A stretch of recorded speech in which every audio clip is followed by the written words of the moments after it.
Bismillahirrahmanirrahim. Assalamualaikum warahmatullahi wabarakatuh. Para sahabat-sahabatku semua sekalian, semoga selalu senantiasa dalam lindungan Allah Subhanahu wa taala.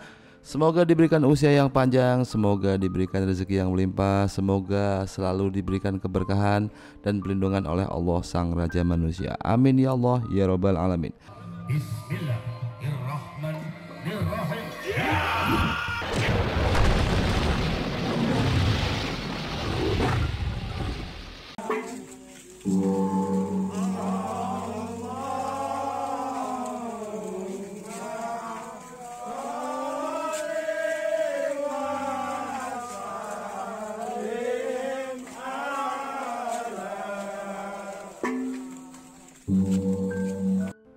Pada kesempatan kali ini saya akan mencoba mengulas hal yang ajaib yang berada di Masjid Keramat Dog Jumeneng Sangkakaratu atau Masjid Syekh Syarif Hidayatullah Astana Gunung Jati Cirebon. Masjid Dog Jumeneng Sangkakaratu atau Masjid Syekh Syarif Hidayatullah atau Sunan Gunung Jati Cirebon ini berada di area dekat Pekemitan atau komplek Makbaroh pemakaman yang berada di Astana Gunung Jati. Bismillahirrahmanirrahim. Kita sekarang sedang berada di Masjid Dog Jumeneng Sangkakaratu di Gunung Jati, Masjid Keramat. Ini kita akan ngecek arah kalibrasi arah kiblat yang ada di Masjid Dog Jumeneng Sangkakaratu ini.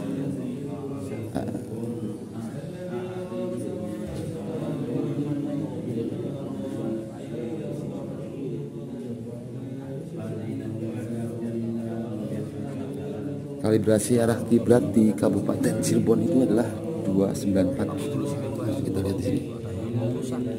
Kita pakai kompas ya. Seperti kita lihat. Kita putar dulu.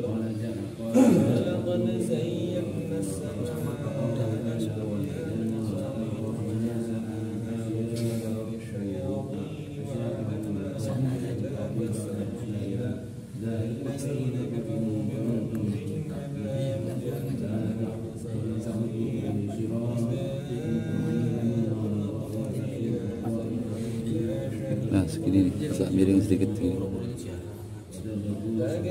Jadi arah kiblatnya adalah 294.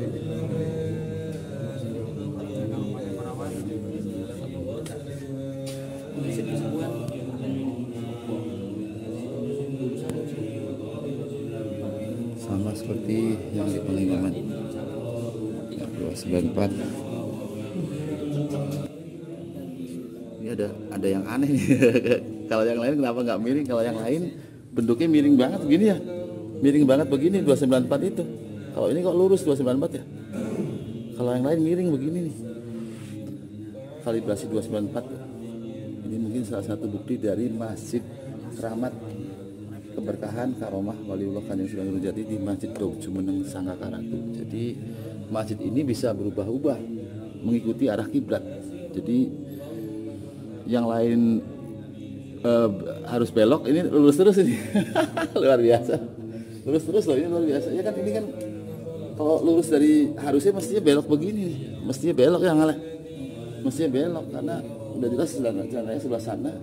Ini kok begini, subhanallah, ini keberkahan. Kami juga mencoba melakukan pengecekan kalibrasi arah kiblat di sebelah Masjid Dog Jumeneng Sangkakaratu, yaitu di depan Pasujudan atau di depan Lawang Gede, pintu masuk ke Makbaroh Syekh Syarif Hidayatullah atau Sunan Gunung Jati Cirebon. Yang anehnya di depan Pasujudan ini ternyata arah kiblat itu kembali kepada posisi semula, yaitu agak miring ya, agak miring. Tidak seperti yang ada di Masjid Dog Jumeneng Sangkakaratu. Padahal tempat Pekemitan atau tempat Lawang Gede itu berada bersebelahan dengan Masjid Dog Jumeneng Sangkakaratu. Ketika di Masjid Dog Jumeneng Sangkakaratu, arah kiblatnya itu lurus, tetapi ketika kita keluar kemudian di depan Pasujudan, di depan Pekemitan, itu arah kiblat kembali bergeser seperti umumnya, yaitu miring 194 derajat itu miring. Ini luar biasa sekali, ada hal yang aneh.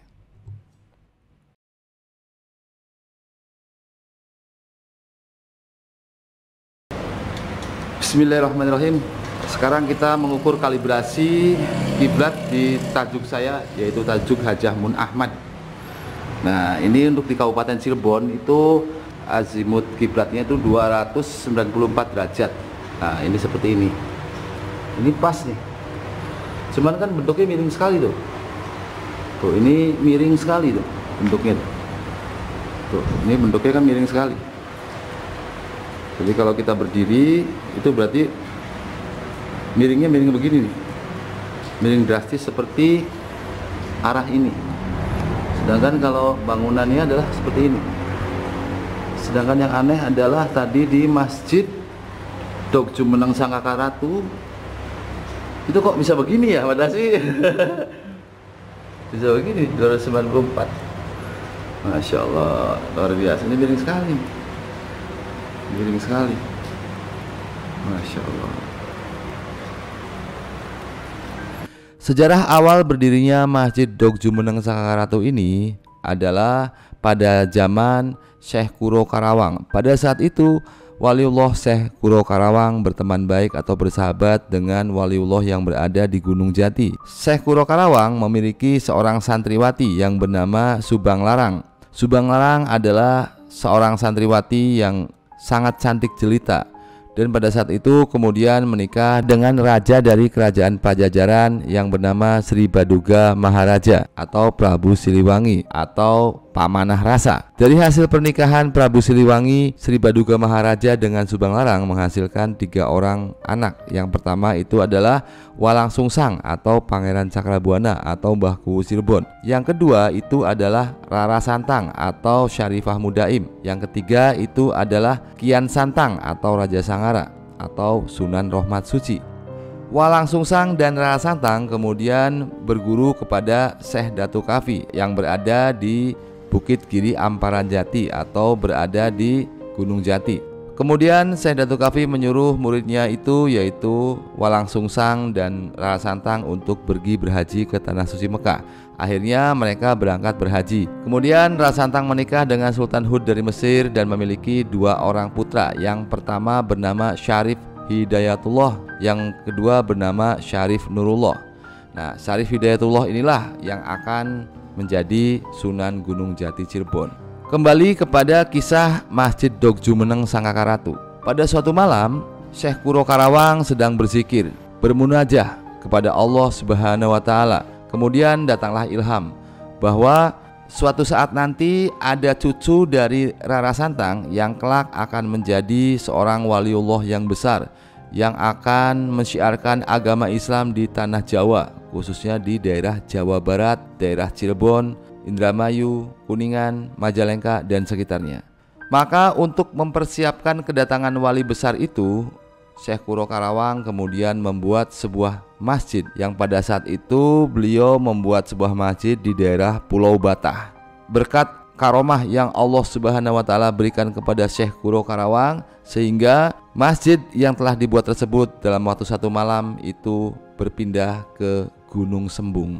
Syekh Kuro Karawang kemudian menerbangkan masjid tersebut dalam 1 malam, kemudian dipersembahkan untuk kedatangan seorang wali besar atau yang orang Jawa mengatakan Dok Jumeneng atau Jumenengan, Dok Jumeneng Sangkakaratu, seorang wali besar, seorang ulama besar, seorang raja besar yang nanti kelak akan mensyiarkan agama Islam di tanah Jawa, yaitu Jawa Barat dan sekitarnya.